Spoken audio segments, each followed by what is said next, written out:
দেশজুড়ে চলমান ভয়াবহ বন্যা পরিস্থিতিতে অসহায় মানুষের পাশে দাঁড়িয়েছেন ছোট পর্দার জনপ্রিয় অভিনেতা তৌসিফ মাহবুব।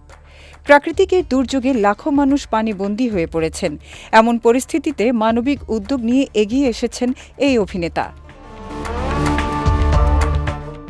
জানা গেছে, চট্টগ্রামের বন্যা কবলিত এলাকায় ত্রাণ কার্যক্রম পরিচালনা করছেন মোহাম্মদ ইমন নামে এক স্বেচ্ছাসেবক।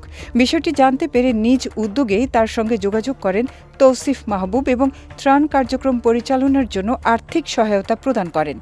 তবে অনুদানের পরিমাণ প্রকাশ করা হয়নি। স্বেচ্ছাসেবক ইমন বলেন, তৌসিফ মাহবুব শুধু এবারই নয়, অতীতেও বিভিন্ন দুর্যোগ ও মানবিক সংকটে নীরবে মানুষের পাশে দাঁড়িয়েছেন। তবে নিজের এই সহায়তার বিষয়টি প্রচার করতে চান না তৌসিফ মাহবুব।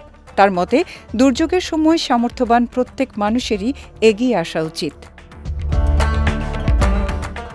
ফেসবুকে দেওয়া এক বার্তায় অভিনেতা লিখেছেন, মাটির মানুষ মাটিতেই ফিরে যাব। মাঝে যে কয়দিন বাঁচি, মানুষের জন্যই হোক সেটা।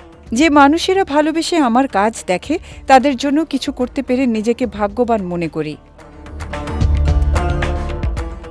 চলমান বন্যা পরিস্থিতি নিয়ে শোবিজ অঙ্গনের আরও অনেক তারকাও সামাজিক যোগাযোগ মাধ্যমে সরব হয়েছেন।